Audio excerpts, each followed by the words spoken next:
conhecer a Deus, ouvir a Deus, adquirir conhecimento de Deus.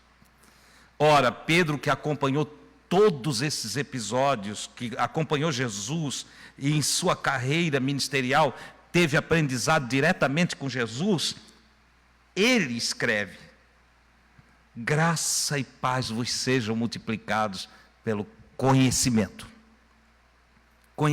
de Deus. Conheça a vida de verdade, entendeu? Sem se preocupar com muitas coisas. E a vida de verdade é conhecer a Deus. Quem conhece a Deus recebe vida em si mesmo.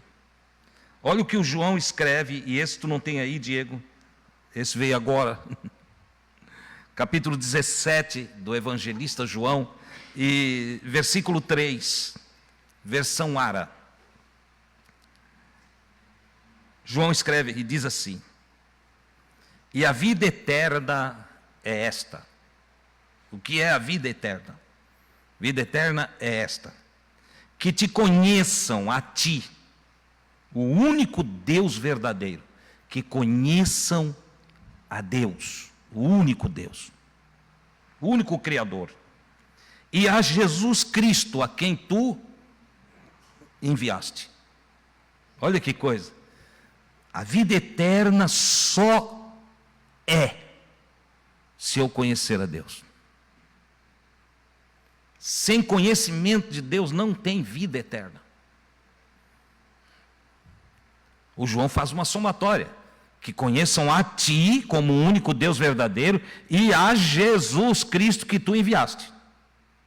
Porque Jesus vem falando de ti, vem ensinando a respeito de ti, Senhor. Jesus vem mostrando quem é o Pai, como é o Pai. E o conhecimento adquirido a partir de Jesus me conduz ao Pai.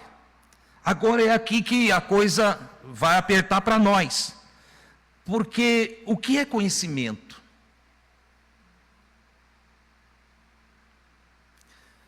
A palavrinha grega, melhor, não grego, hebraica, que trata de conhecimento. Você consegue entender que nós temos escritos gregos, mas os nossos irmãos, a quem são atribuídos os escritos, eram hebreus. E eles falavam o hebraico. A base, então, do conhecimento, e que nós vamos entrar lá no Antigo Testamento também, a base do conhecimento vem da palavra hebraica.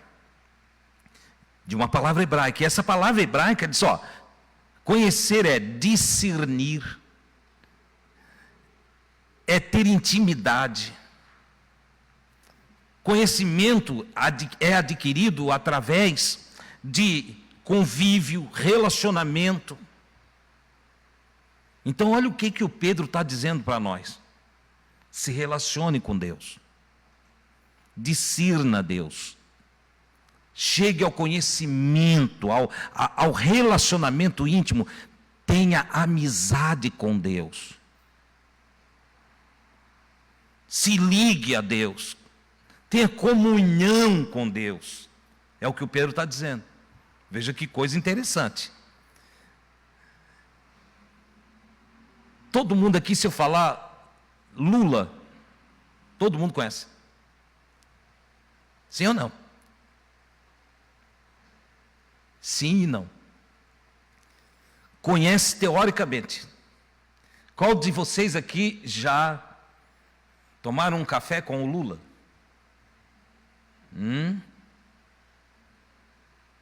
Quem já foi até a mesa dele?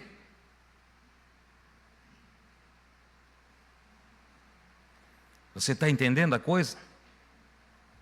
Ele é uma pessoa, uma figura pública. Então, teoricamente, de ouvir falar, você diz, eu conheço. Eu estou falando do Lula, tá? Bolsonaro. Hoje no Brasil, quem que não conhece Bolsonaro? Se disser para alguém, tu não conhece o Bolsonaro, ele surra a gente. Claro que eu conheço. Mas na verdade não conhece. sabe quem é, entendeu? Sabe comentários a respeito da vida dele, sabe falar alguma coisa dele porque ouviu na imprensa, mas conhecer que sentou lá, tomou café com ele, entendeu? Que convive, que trocou segredos, que trocou ideias, que conversou sobre a vida dele, sobre a postura dele e a sua com ele. Quem? Aqui. Ninguém. Eu quero só mostrar para você o que está escrito em Jó. Jó, essa tu não tem também, estou judiando de ti. Jó capítulo 42, versículo 5, aqui de uma nova tradução. O livro de Jó traz esse texto aqui interessante. Eu te conhecia só de ouvir falar. É o fim do livro de Jó, lá no capítulo 42, lá ele diz, mas agora os meus olhos te veem. Agora eu consigo te discernir, eu consigo te entender. Por quê? Isso está lá no fim de uma conversação entre Jó e Deus. Como eu já falei para vocês que o livro de Jó trata uma dramatização ou uma analogia da psique humana, é como se a psique dissesse assim, olha Senhor, eu ouvi falar muito de ti, e eu não tinha conhecimento, eu não tinha discernimento a teu respeito. Eu produzo e falo, reproduzo tudo aquilo que eu ouvi falar. Mas agora eu te entendo. Agora o meu entendimento te alcançou. Agora há um relacionamento interno de comunhão. Se quisermos usar a analogia do Jesus batendo na porta do coração, a porta foi aberta. Agora eu abri a minha porta, tu entrou. Eu dei passagem para ti e eu comecei, agora os meus olhos te veem. Ele usa essa expressão para definir o seguinte, agora eu sei quem és tu, agora eu tenho relacionamento contigo, agora eu sei tudo a teu respeito. Então quando o nosso irmão Pedro, no versículo 2, ele diz que a graça e a paz vos sejam multiplicadas pelo conhecimento de Deus. Ele está dizendo, você precisa dar um passo a mais. Você não pode só, você não vai ter vida abundante, você não vai ter uma vida pacificada, se tudo que você sabe de Deus é só o que você escuta. É só o que você ouviu falar, o que seus pais falaram, o que os seus líderes espirituais falaram. Não. A vida vai se eternizar e o conhecimento vai ter efeito em você, trazendo paz. E você vai começar a olhar para tudo com outro olhar, que é um olhar de graça. Você vai enxergar a graça divina em todos os locais, em todos os ambientes, na sua casa, na sua vida, no seu trabalho, em tudo que você realizar, no seu convívio, nas suas festividades. Você vai ver a graça divina pulsando em tudo quanto é canto da sua existência. Se você, se eu, se nós tivermos o cuidado de conhecer a Deus na nossa intimidade, de nós mesmos termos uma experiência com Deus, nós mesmos alcançarmos essa experiência com o divino, ao ponto de ninguém mais precisar falar de Deus para nós, porque nós o conhecemos. Nós vamos falar para outros, porque o conhecemos e agora podemos falar dele para os outros. Podemos dizer quem ele é, como ele é, de que forma que ele age, não mais pela teoria religiosa, dos dogmas, doutrinas, teologias. Não. Porque quer saber? Dentro desse fluxo teológico, dogmático, doutrinário, tem tanto besterol a respeito de Deus. É tanta bobagem. Paulo, nos dias dele, entendendo que vinha essa bobagem toda e que já estava acontecendo mesmo em seus dias, lá no primeiro século da era cristã, ele escreve e diz: olha, eu vou dizer um negócio para vocês. A letra mata. O que as pessoas escrevem, o que as pessoas inventam, o que as pessoas teorizam, mata, acaba com o sujeito, porque cria vários dogmas, vários compêndios e dificultam o fluxo da vida. Mas o Espírito, a vida, o Espírito vivifica. O sopro divino vivifica. Ou seja, não é nem o que está escrito, é o Espírito do que está dito. Você entende isso? Você lê uma coisa, li isso aqui, mas o que você entendeu disso aqui? Se eu pegar a letra do Evangelho, tem gente que eu mato. Se pegar a letra pela letra, diz: ó, isso é pecado, você está no inferno. Isso é letra. Isso é letra.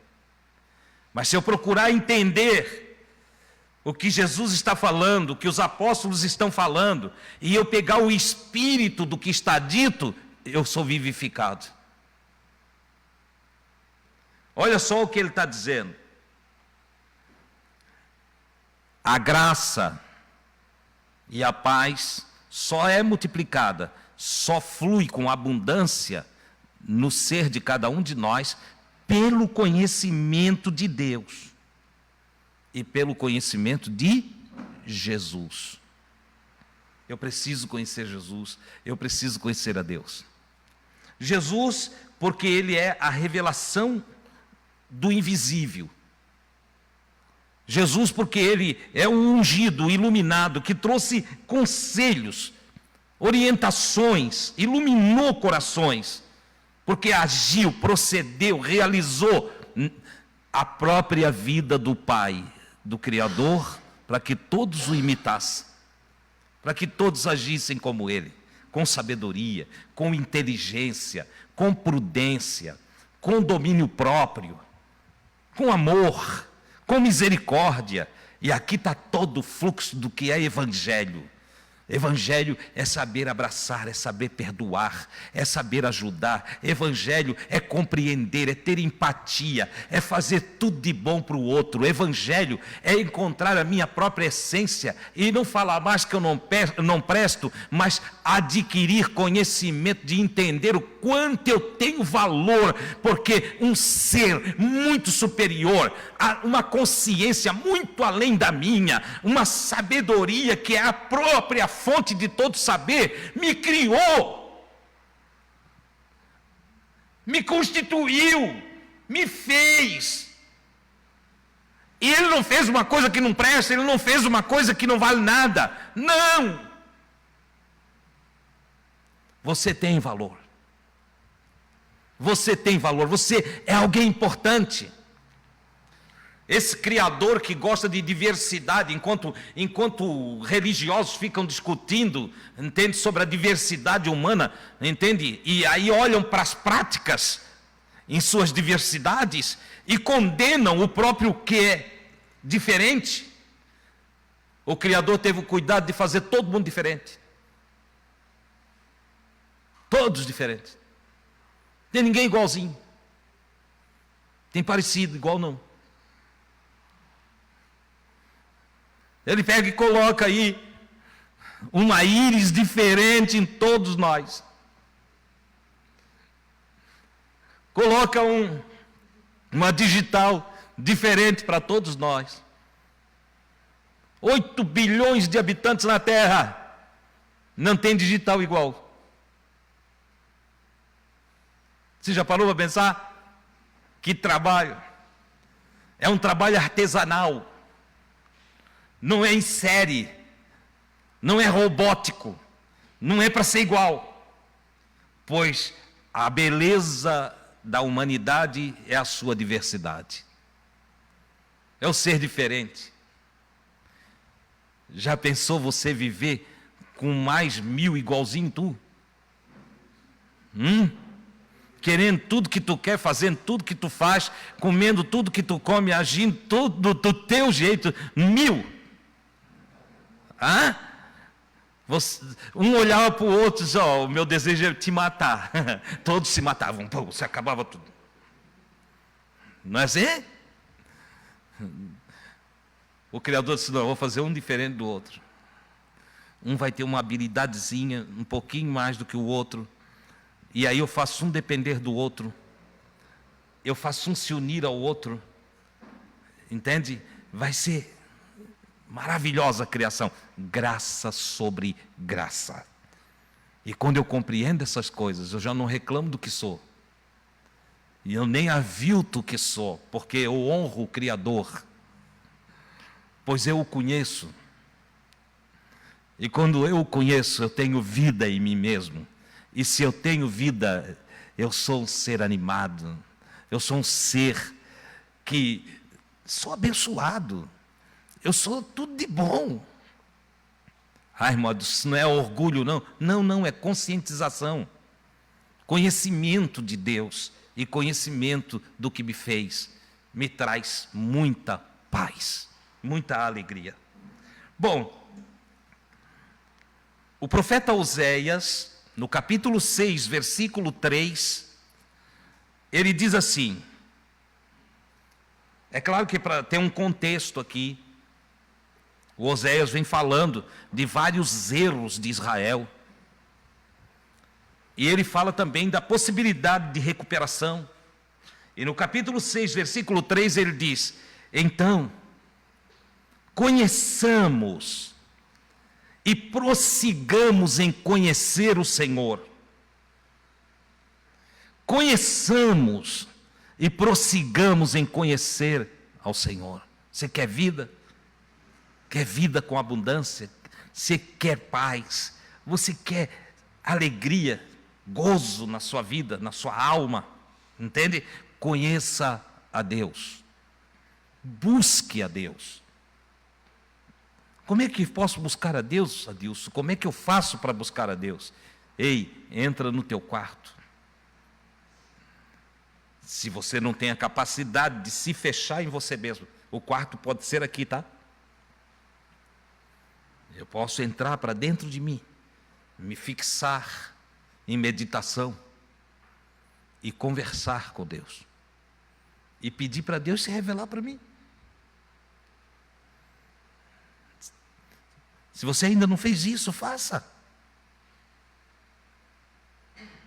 Vá de manhã, acordou e diz, ó Criador, eu sou tão pequeno. Tu és magnífico. Te revela para mim. Eu quero te conhecer. Fala comigo. Deixa-me ver a tua glória. Eu preciso te conhecer. E Ele vai se revelar. Talvez não na primeira vez. Talvez não na segunda. Porque Ele também quer ver nossa perseverança. Eu tenho uma coisa para dizer para vocês. Deus não revela-se para qualquer um, em qualquer hora, de qualquer maneira.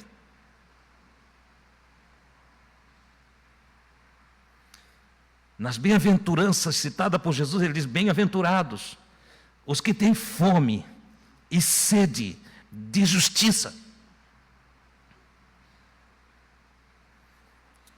Abençoados, felizes, os que têm fome e sede de justiça. Em relação ao conhecimento de Deus, precisa-se ter a mesma fome, a mesma sede. Você já passou um dia assim com fome, querendo comer e não tinha comida? Talvez a maioria aqui nunca passou por isso. Então, quando fala-se em fome, nós sabemos pouco da fome. Você sabe o que é o estômago doer? Tem alguns casos de fome que o indivíduo, não aguentando mais, ele é um homem direito, um homem honesto, mas não aguentando mais, ele rouba para poder comer.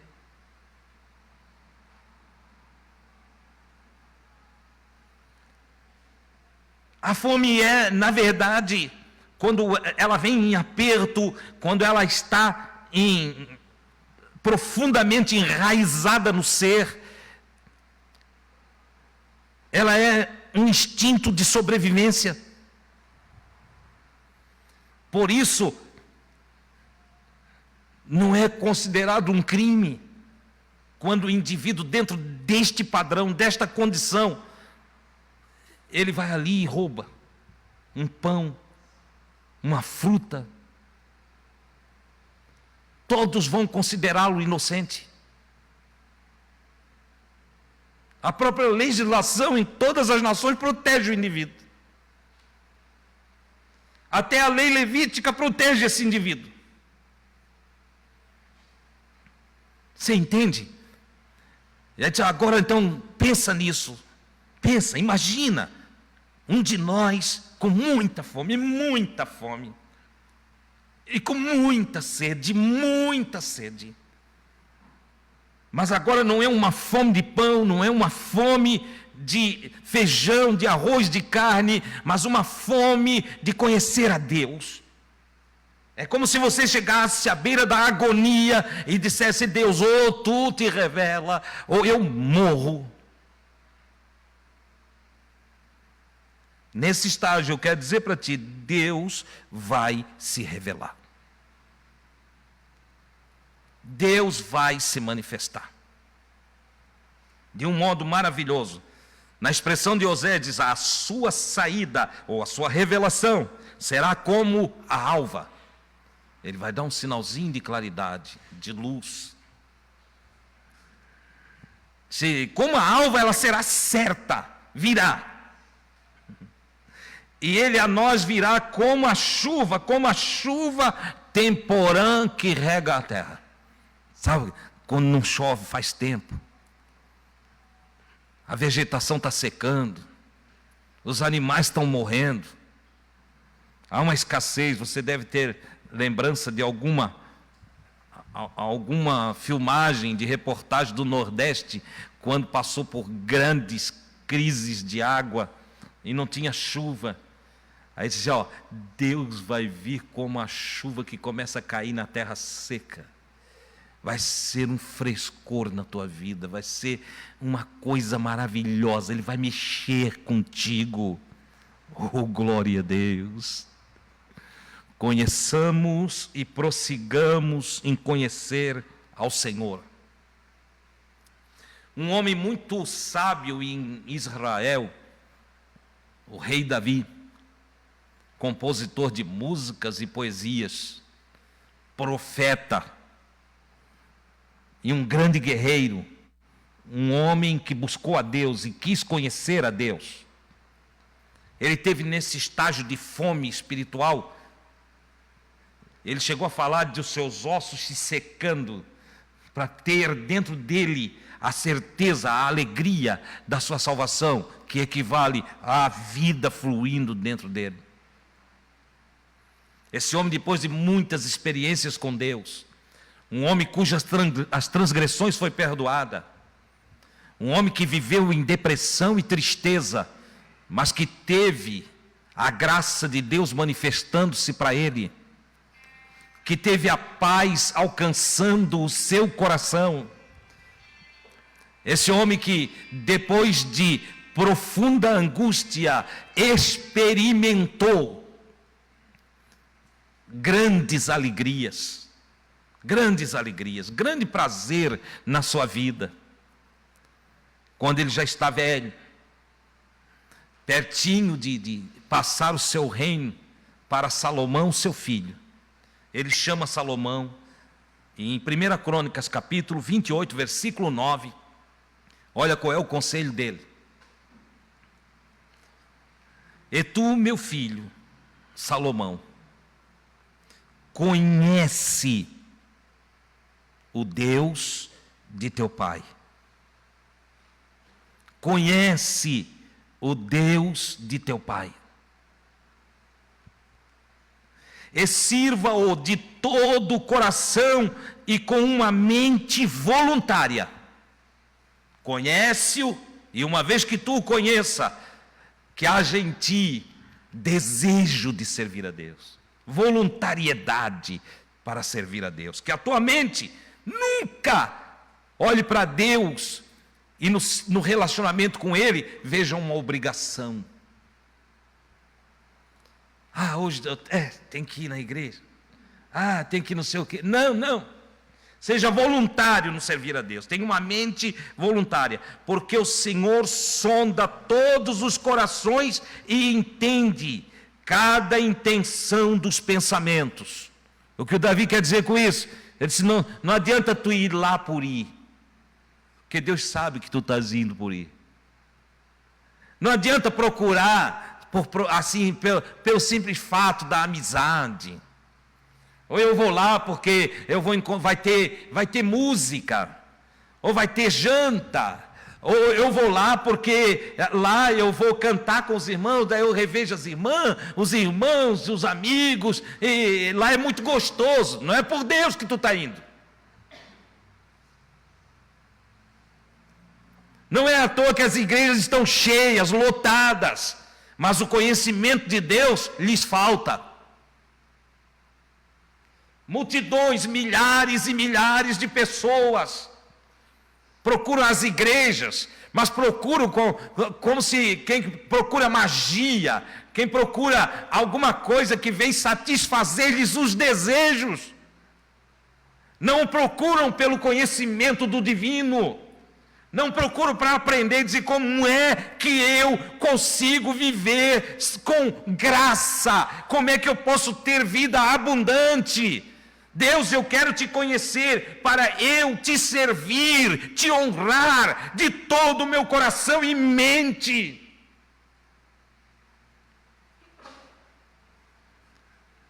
Lamentavelmente não é assim, mas o conselho de Davi para o seu filho era esse. Se o buscares, Salomão, se tu quiser conhecer a Deus, e se tu o buscares, ele será achado de ti. Veja que o irmão Adilson não está inventando nada. Olha só, se eu busco a Deus, se eu busco o conhecimento de Deus, eu o encontrarei.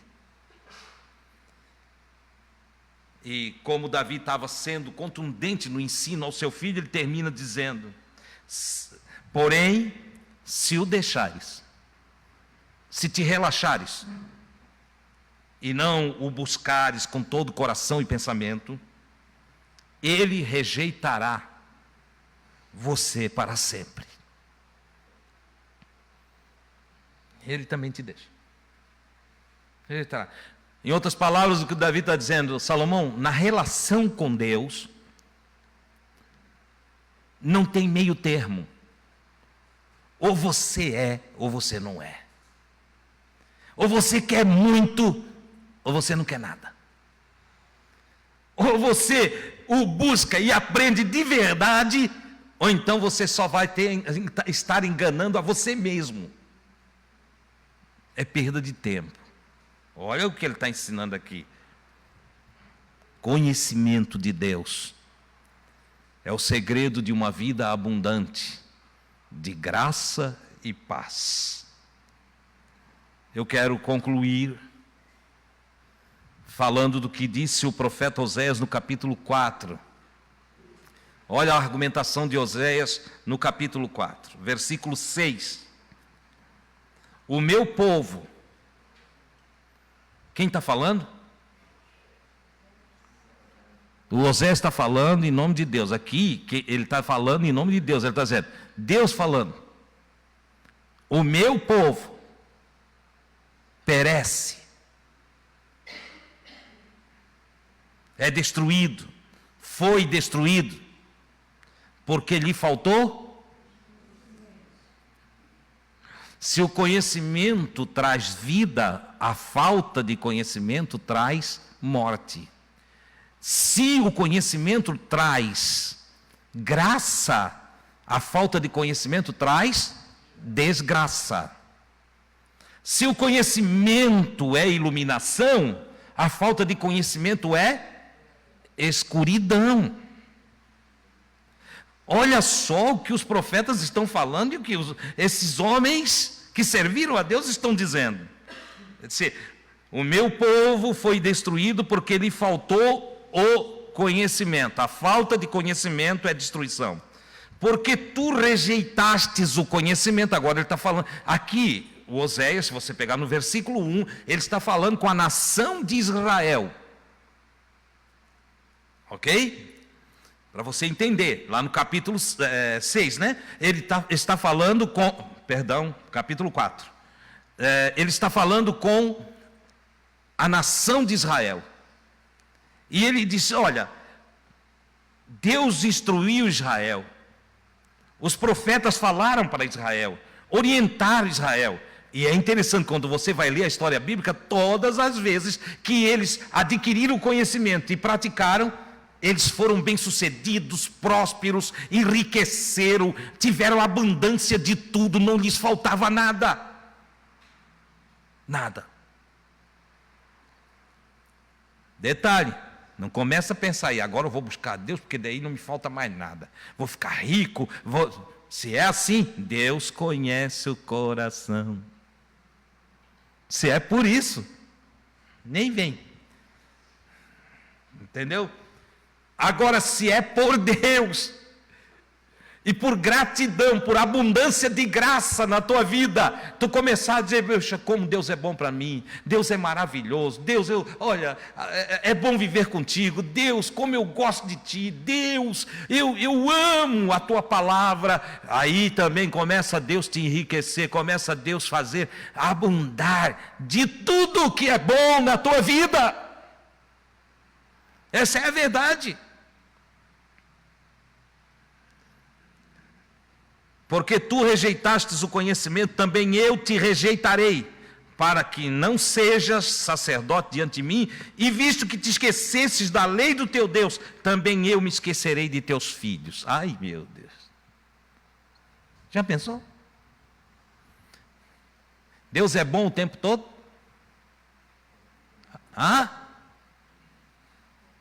Se Ele esquece dos nossos filhos, é bom? Se Ele bota nós de lado assim, ó, é bom para nós?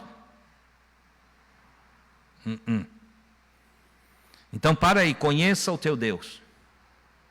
Ele é bom e Ele é mau. Ele abraça os que se aproximam e se afasta dos que se afastam. Entendeu? Ele enche de graça os que conhecem a Ele, mas também enche de desgraça os que se afastam dele. Você está entendendo? Por longos anos eu vi multidões, e eu mesmo, com medo do diabo. O diabo é nada. O salmista, muito antes de nós, já apregoava o que eu ensino aqui. O salmista nunca chegou e disse, cuide com o diabo. Vou orar para Deus me livrar do diabo. Não. Mas ele fala que dura coisa é cair na mão de um Deus vivo.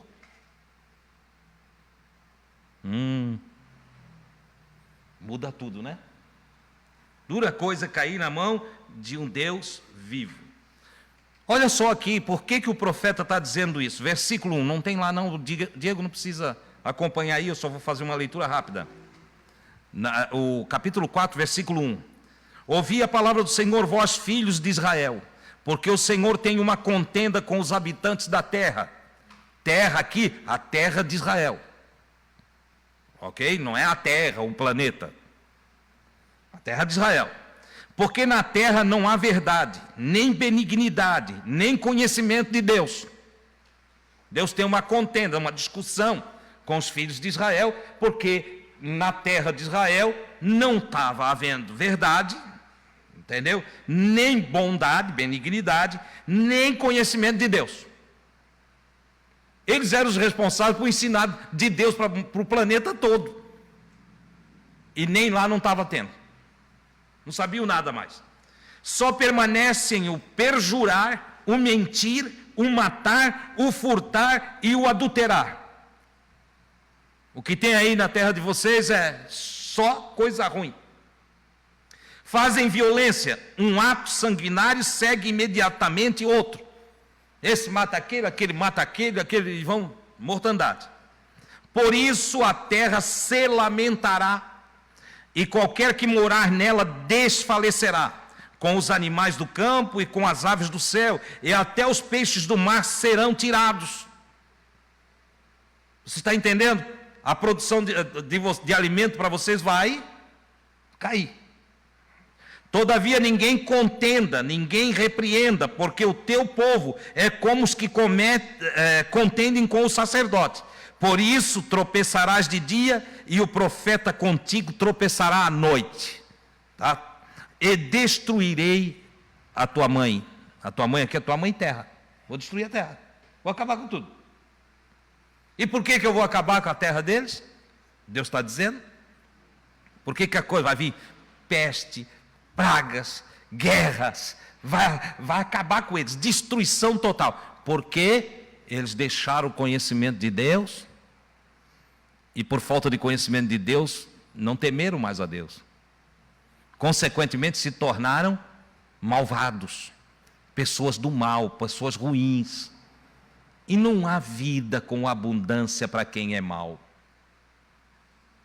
A abundância da vida é para aqueles que praticam a justiça, que conhecem a Deus. Entendeu? Que tem graça sobre graça.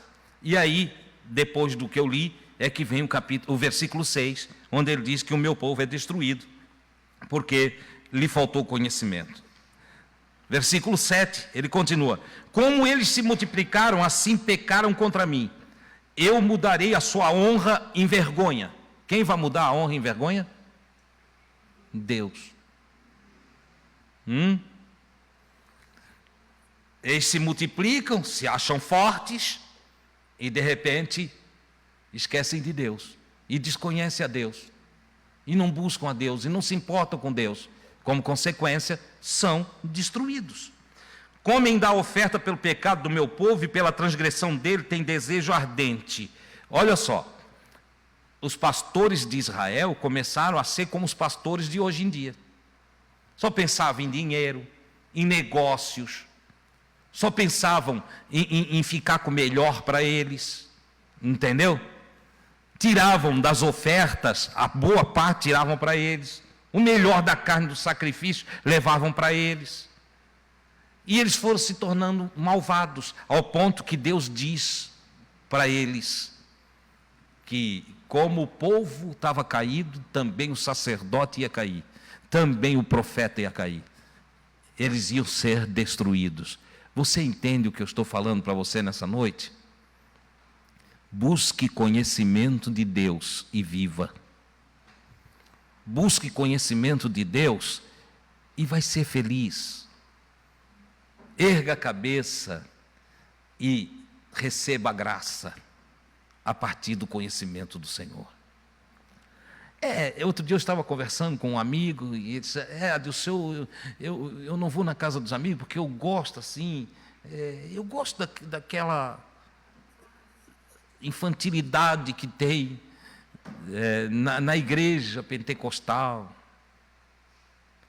Eu disse: pois é, meu irmão, o que tem mudado a tua vida com tudo isso?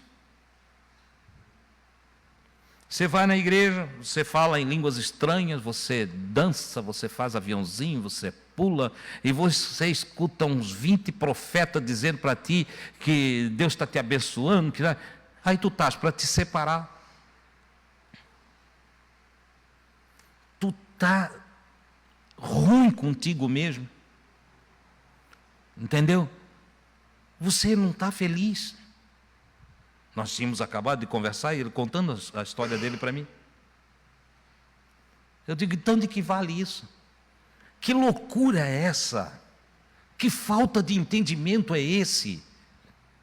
Que tu frequenta uma coisa pelo oba-oba e tu não muda de vida. Qual a vantagem disso? O que Jesus e os apóstolos nos trouxeram foram lições que mudam a nossa vida. Nós não estamos aqui falando línguas estranhas. Nós não estamos aqui fazendo nenhum teatro performático. Nós não estamos nem chorando aqui. Mas eu sei de uma coisa: você está aprendendo como buscar a Deus, por que buscar a Deus e qual o resultado de buscar a Deus. Você está aprendendo. Se você colocar em prática, a sua vida se transforma. A sua vida atinge dimensões que só mesmo quem mergulha na espiritualidade alcança. Entendeu? E quando você tem vida e vida com abundância, como disse Jesus, entendeu? Vida e vida com abundância, não é uma vidinha. Não, você já não tem uma pitadinha de energia. Não, você agora está energizado. Você agora não é um morninho. Você é alguém aquecido, fervoroso. Entendeu? E ser fervoroso não é dar aleluia e glória a Deus. Não. Ser fervoroso é ser valente, é ser corajoso, é estar pronto, é encarar o que tiver para vir. É compreender que a vida tem altos e baixos, mas que você está pronto para andar nas alturas e também para descer aos vales. É você compreender que Deus está contigo nos altos e nos baixos da vida. É você entender que, mesmo que você esteja passando por uma dificuldade, Deus está com você. É o Salmo 23 em ação.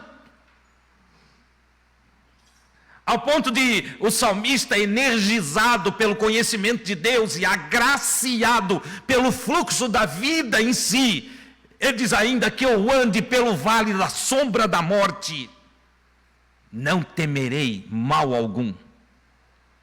Para o salmista, a morte deixou de ser um mistério, deixou de ser assustadora, deixou de ser um enigma.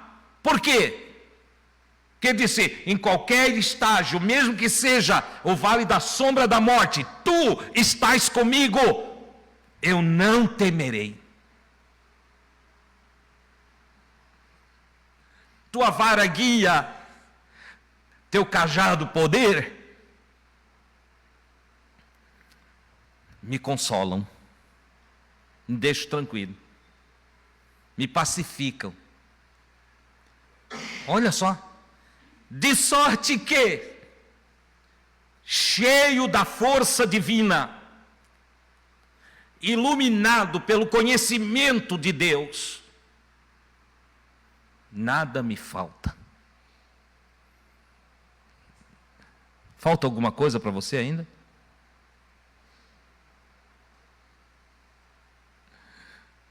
Alguém pode dizer, irmão, Deus está faltando?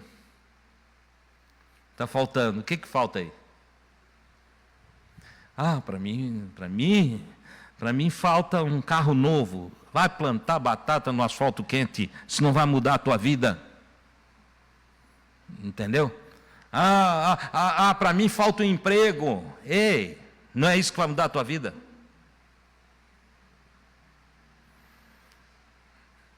Quem sabe o que falta é relacionamento com Deus. Fecha a porta do quarto, conversa e diz, Deus, estou precisando de tal coisa. Só tu e ele. Sai do quarto e começa a cantar. grandioso és tu, Ele é tudo para mim, entendeu? Luz do meu caminho. Canta o dia todo. Quem sabe vais ser surpreendido com um anoitecer em que bem diante de ti estará as respostas da tua oração no teu quarto. E isso é adquirir vida e vida com abundância. Isso é sair do terreno da teoria de Deus para o mundo, o cosmos divino. É abandonar a vida 666 para mergulhar na vida 777. É sair da matéria para a imaterialidade. Eu não posso ir embora sem dizer para ti, ou te fazer lembrar, toda a matéria veio da onde? Da imatéria. De sorte que tudo que enxergamos veio do invisível. Você sabia disso?